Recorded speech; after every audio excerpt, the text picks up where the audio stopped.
lelo tozana esengo tozwi un président na taille ya République démocratique du Congo. Tolobaki Congo eza munene, il faut président dirige yango pas la munene pour makambo minene sala nini?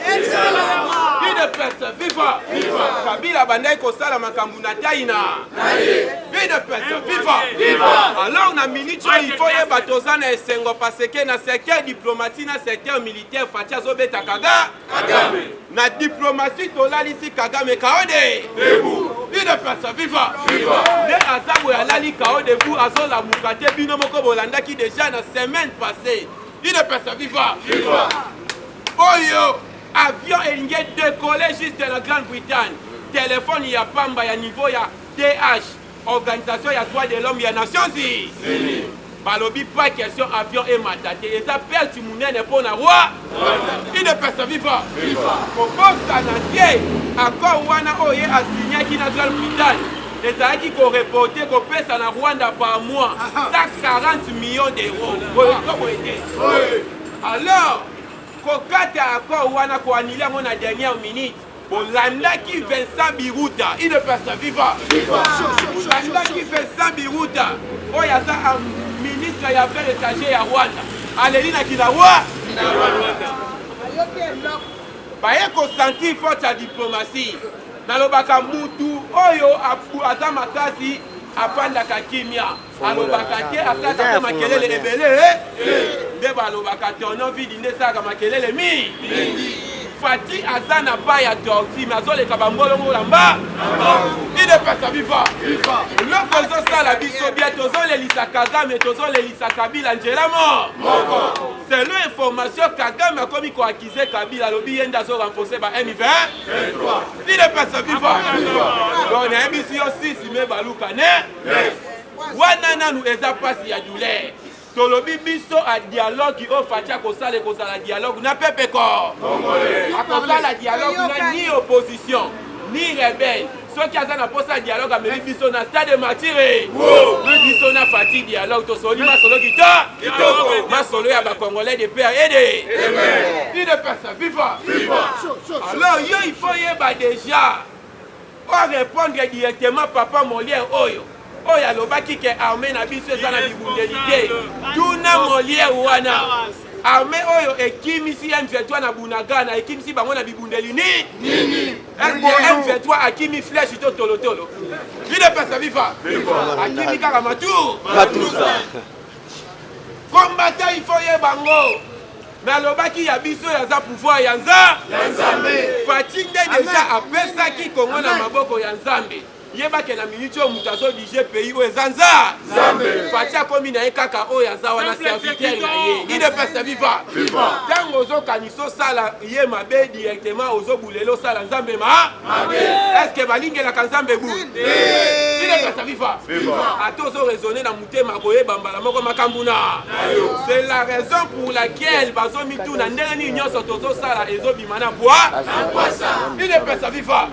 Kolobaki réconciliation oyo bakatange basali wana ezalaki plan ya mabe mpona kodeséquilibre pouvoir ya place. UDPS viva! Prévane bayebi ke les deux partis politiques oyo epesaka bango pasi kuna na Katanga etia bango fungule eza UDPS na inafek ya baba ya kumbwa. Alors baluki ba créer division entre deux partis wana UDPS viva! Ouais salamaki lobi na Katanga il faut comprendre tozui ba source eza ba dongolo misu wana ba Moïse Katumbi. Balingi toujours bakabola ba voix ya chef de l'État na niveau ya Katanga. Ba créer division entre UDPS na inafek. Obosana te banda baba ya kufi. Parti na wana Moïse akaboli yango de. Ba misusu azo financer bango mbongo côté ya ngani. Ba misusu premier ke côté ya famille ya baba Kungu. UDPS viva! Na lobaki étranger soka ye na mboka eloko liboso a diviser bana mboka. UDPS viva! Il faut a diviser bino bozali liloba moko te. Komona batu batonaka tout de babe. Surtout baba etongamaka esilaka te parce que bakabolaka bakabolaki bango langage. Bayebi ke mwana mboka nyonso so akomi kaka na langage moko déterminé. Biso moya tozwa sur espace ekozala. UDPS viva!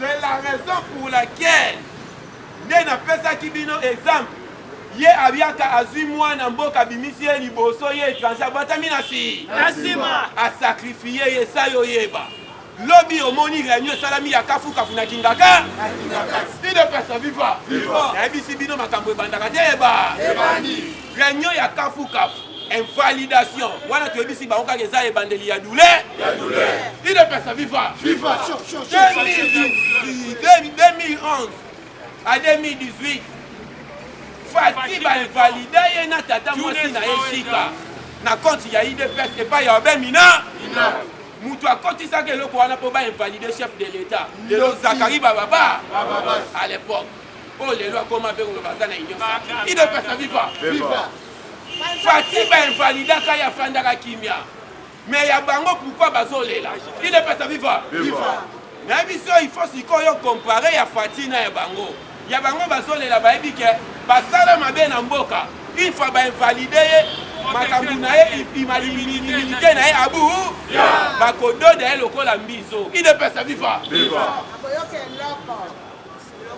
baétranger basimbisaka bana mboka touche nayebisaki bino soki olandi bato baza na sanction ya États-Unis na union européenne eza kaka bana mboka bango moko baétranger babata okomona tango fort aza na sanction mais Rubewa aza na sanction idepesa viva okomona Joy Numbi Kanyama baza na sanction mais oya Sena wana soki wara wana aza na sanction idepesa viva ndenge moko Fayulu asimbisi muzi tutu ba invalidé Arimo Fasakani est-ce que oki ba invalidé Jeannette idepesa viva donc ba simbisi bana mboka touche tolobaka mutu aswaka maele mbala mutu aswaka maele mbala moko na minute oyo il faut tosimbana mpo makambo mosusu ezalaka koloba boyeke mais bapesi nga information lobi mosala esalami kitoko esalami kitoko service ya renseignement asali mosala na elobi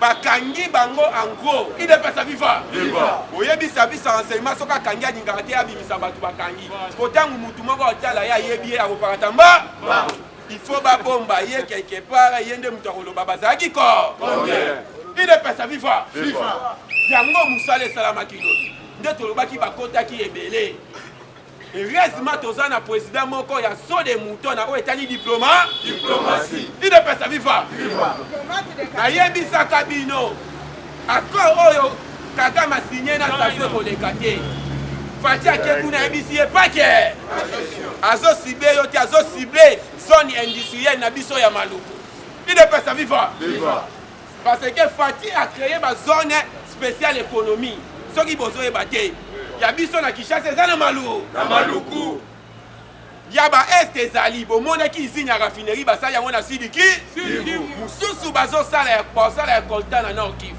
na Lubumbashi bauti inauguré avant-hier izini ezosala ba câble na ba tuyau ya mineur idepesa viva alors tango recepteur plein d'organes président ya Turquie ayaki awa tosignaki baaccord parmi baaccord tosignaki accord moko tosignaki il faut basala biso industrie ya idepesa viva alors industrie ya armement principalement il faut basala yango ingai eza na Maluku idepesa viva Kagame alingi infiltre industrie ya armement akita na Congo Brazzaville précisément na sud ya Congo Brazzaville ekangami na Maluku na ndambo ya Congo central nde bainfiltre biso na bateni soki boyebaka te ya fayi Fati azwa bokonzi nde eteni bakomosala yango na ITS Africa daya ye mo mpe basaleli ye yango ya misusu akolata yango le 30 idepesa viva parce que tokomi na virage ya sur awa tozwi makambo na maboko zala na yo kimia tolobaki biso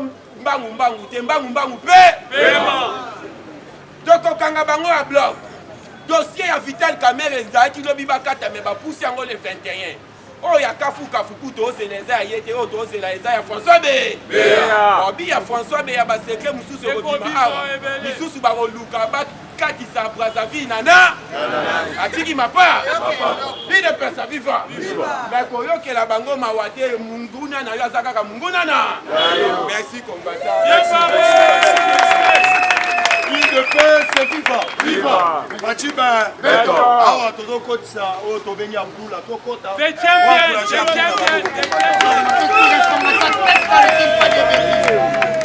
Les parlementaires debout. Les parlementaires debout. Les parlementaires debout. Bonjour à tous. UDPS viva. Viva. Nous avons une actualité et puis quelques analyses. UDPS viva. Viva. Tomoni Martin Fayoulou a une conférence de presse. UDPS viva. Viva. Alors Biboy. Martin Fayoulou demande la rupture immédiate de la relation diplomatique avec le Rwanda. Le départ sans délai de l'ambassadeur du Rwanda en RDC. Le rappel de notre ambassadeur à Kigali. Et puis Nasuka, la levée de l'état de siège.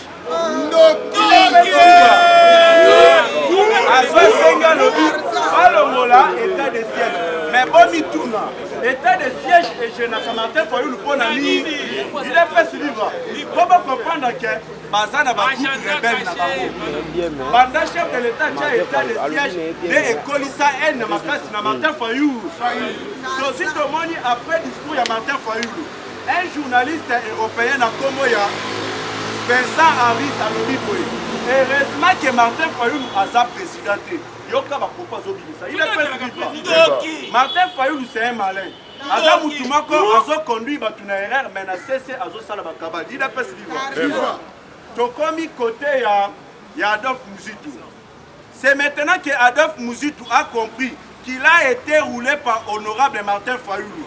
Pendant qu'ils faisaient tous des bruits sur la vérité des îles, Martin Fayoulou partait en catimini pour signer sa présence à l'Assemblée nationale. Il est pas suivant. Mon décret à Martin Fayoulou. La zone considérée l'étranger, les a commis Kundayo Moko. Au même Adolphe Mouzitou. Donc il y a Kobomba Mabozo signé présence dans l'Assemblée nationale. Mais si pas bon Michel Mabé, on a mis le ballon Martin Fayoulou. Il est pas suivant. Après avoir aussi mis à Adolphe Mouzitou, tout touche. On a un message parce que vous allez comprendre qui est réellement Martin Fayoulou. À ça, la politique, il y a une politique à Komomabani.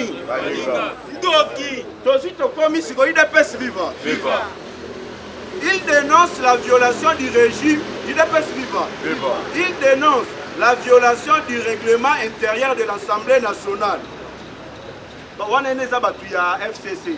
Balobi Oyo Papa Mbosso Sali a violé Baloua. Il est pas suivant. Mais Tokotuna, dans le politique, quand on a Kazemera Badaki pour violer Baloua. Ceux qui Baloua, ils allaient qui moi na moi si. Mais les docteurs Moukwenge, Alingaka Zomsala Yamaka. Il est pas suivant. Si toi t'as ça pour attaquer Papa Mbosso. Mais Boye Bayango, Félix, en 2011 à 18, Balongola qui Félix Nanani. Evalida qui est. Balongola qui sous na maman Jean Chika. Invalida qui est. Babonya soana bazalaki batu ya IDPS. IDPS livre. Siko oyo Papa Mbosso Sali. Wapi différence na obino bosala yima bara. Ce qui a bien zalaki respect à loi, c'est que Papa Mbosso pendenga sala répéter.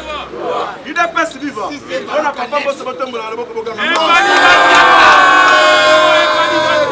Siko yo analyse ce badia IDPS livre. Papa Mbosso après ko gagner la député Elise Bamoni. Alors, Ebele a ma député à la livrer la justice. Parce que Ebele parmi nous, Bazaba chef, il y a un groupe rebelle. Mais si vous avez Mitouna, est-ce que le député ou le Papa Mbosso soit invalidé? Et ça, vous avez un financement à Batuna. On a dit que c'est un salement, tant que Papa Mbosso soit lobby et puis invalidé. Mais vous se rappelez, nous allons créer le climat de sécurité. Nous avons 5 députés à FCC qui sont invalidés. Est-ce que ça va monter au Papa Mbosso? Vous se comprendre, il n'est pas vivant. Donc, combien est-ce au Kotoyo?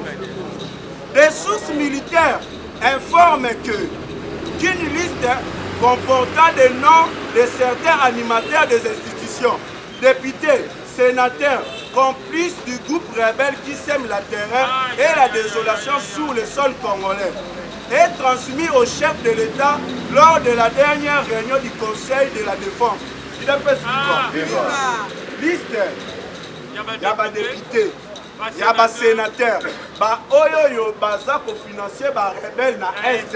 ezalaki transmis na maboko ya chef de l'État lors ya conseil de la défense UDPS viva chef de l'État azwi aza na kombo na bango nyonso sikoyo bazoluka il faut balivre bango na justice obetela muka ntombola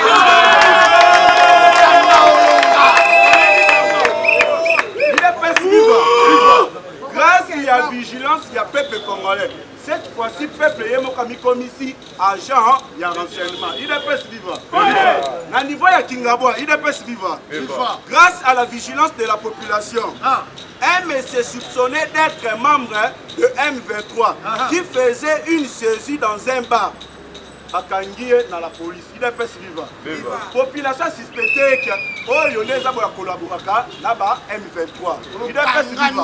Va bloquer la police et même makaete mais yango na lobaki awa ezana ba collaborateur ya M23 ba bandia. Il est pas vivant.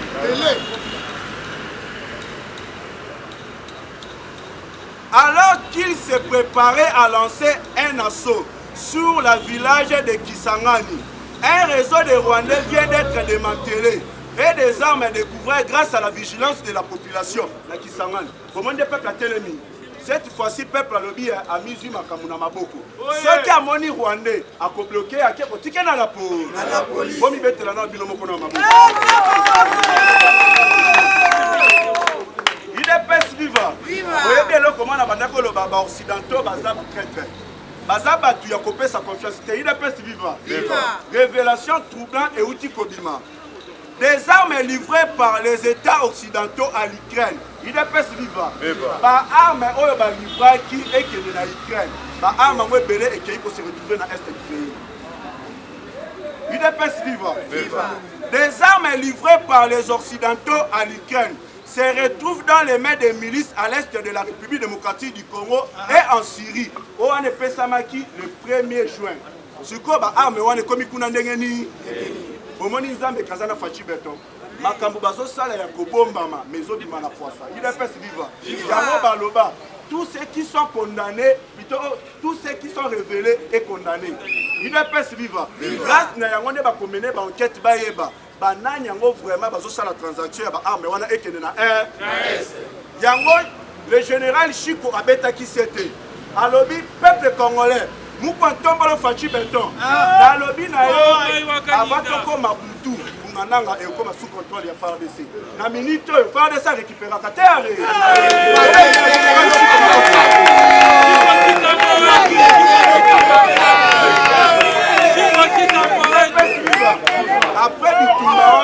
Après Bitumbawana et Kozaki mort ya anani ya Moura. Il est pas vivant.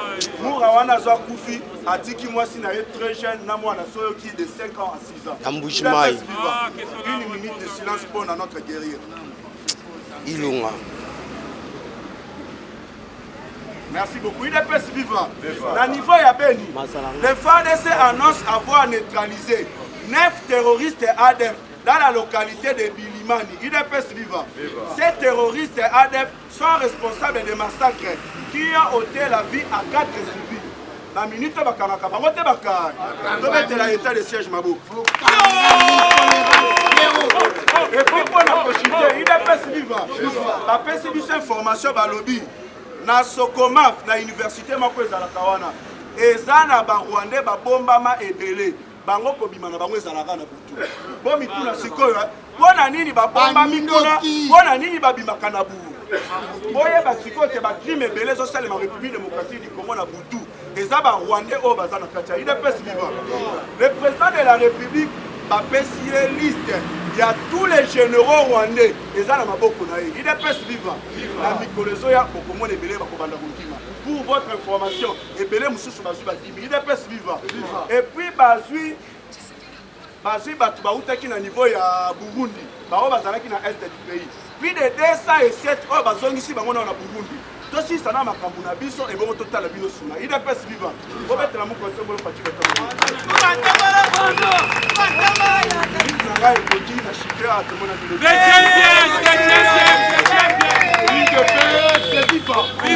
Combattant pesa biso vive longa. Une paix c'est vivant. Viva. Fatigué. Combattant et combattant bonjour. Bonjour. Combattant ouais zali mazaï de paix. Oui.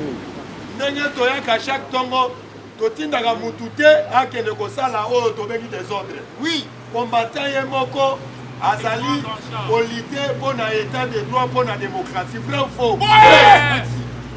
Tokopesa bandeko oyo baye bozokanisa ngo lokola spectacle. Bandeko oyo bakangaki même rebelle na Kingabwa. Tokotuna yo est-ce que bazalaki bakombata ya UDPS? Oyo bakangaki ba Rwandais. Oh, tobengi na gas na côté ya Kitambo. Bazali bakombata ya UDPS. Biso tozali ba Congolais. Oyebete soki ozali osala complot na ba rebelle. Oyo na ba Rwandais. Bisika na yo biliaki yo bikoki. Parce que biso na ba Rwandais relation tokati yango. Bo ete combattant. Combattant de lutte. Et là quoi ça sepelisa ngai parce que Fati a continué à jamais pour échouer la mission n'a été.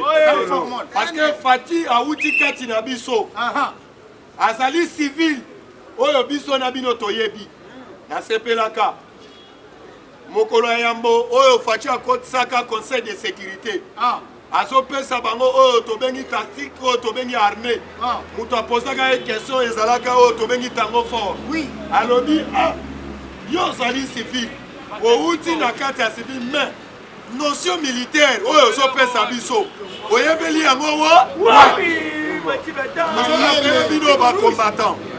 Tisekedi wa Mulumba oyebete atika oyo tobengi mama na livre na ndako. Yango na lobaka. Ebele bazo welela bozala ba président. Bozo welela bozala ba président.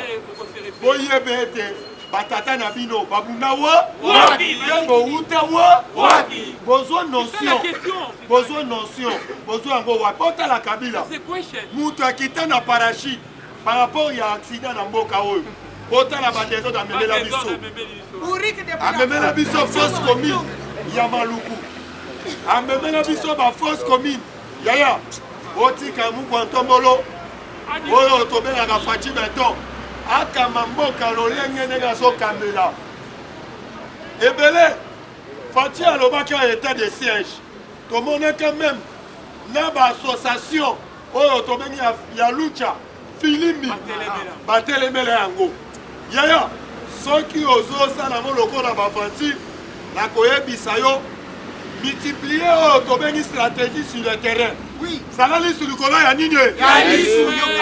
Là nazoloba ba représenter ya lucha Filimbi bazali awo. Bayaki pona nini? Et là ko freiner bango par rapport ya tension récupérer Rwandais. Bayaka wa na préparation ya ba marche. Poete baluka moyena batele la loi électorale. Azalaki financé par Moïse Katumbi Chapwe. Lobby na boyi oyebisa yo combattant. Ba wewa bazokende kota la place ba Rwandais bazali. Ba okende kota la place ba Rwandais. Ba ke kokuta ka fumba na mama na réunion.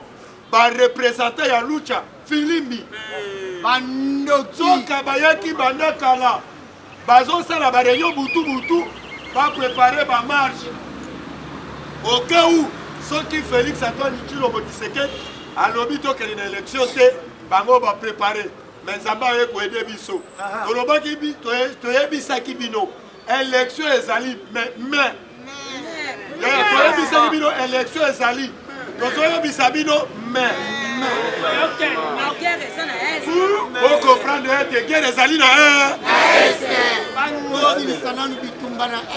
bino bobo sabiso to kanisa ki ba groupe rebelle oyo babandaki ko secouer biso menzo kana sima parce que lobby avant ba récupérer oyo to bengi bulangana ndero bino bo bengela yango avant ba récupérer yango combattant baya kokuta oyo to bengi ba oyo to bengi ba rebelle ba groupe rebelle batiki bateni ya Rwanda ba rebelle basali tout la mwisi ya sasa mais batiki bateni ya Rwanda bakimi na nzela ya Uganda kaya likolo yo na sepelaki na politique ya Félix Antoine Tshilombo Tshisekedi alobi tokoki ko coopérer te na ba groupe rebelle oui pe tokotika jamais konégocier na bango te ou bien tie les hommes na bisika eutaki koyete combattant UDPS FIFA yaya lobi na vandeli TV5 du monde nazotala TV5 du monde là nazotala TV5 du monde esepelisi ngai parce que bajournaliste baosala débat pour la République démocratique du Congo lekola bagroupe rebelle bakotaka koya koagresse groupe rebelle na mboka na biso yaya nasepelaka na ngage ya Félix Antoine Tshilombo Tshisekedi notre président yaya na mboka tozwi président pendant baprésident baya tozwi président responsable parce que na discours oyo bapiégeaka ye epa bajournaliste ya RFI alobaki ete rapport mapping eza bakongolais mutu basalaka yango te yeba mutu nyonso wana na Kinshasa wa agitation politique bahomme politique barépondre Kagame Fathi azalaki clairement na baparole na ye rapport ya mapping bato basala yango bazali oyo asali baacte nyonso la République démocratique du Congo akorépondre nango UDPS FIFA na TV5 du monde eloko nalandi nazomona débat baye baprojete oyo tobengi image ya Rwanda ndenge na kati ya Rwanda matanga ezali balobi image oyo tozwi yango na satellite tozwi yango pamba te parce que toye koremake ete na Rwanda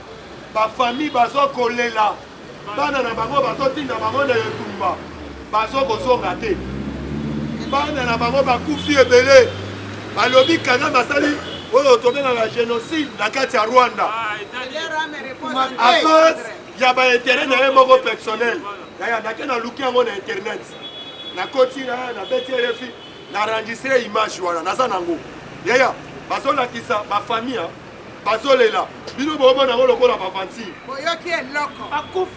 papa nakende plus loin yango wana bajournaliste balobi plus de 500 militaires oyo batindaki bango na frontière ateli pumu ya pamba atikala kozonga na Rwanda te UDPS FIFA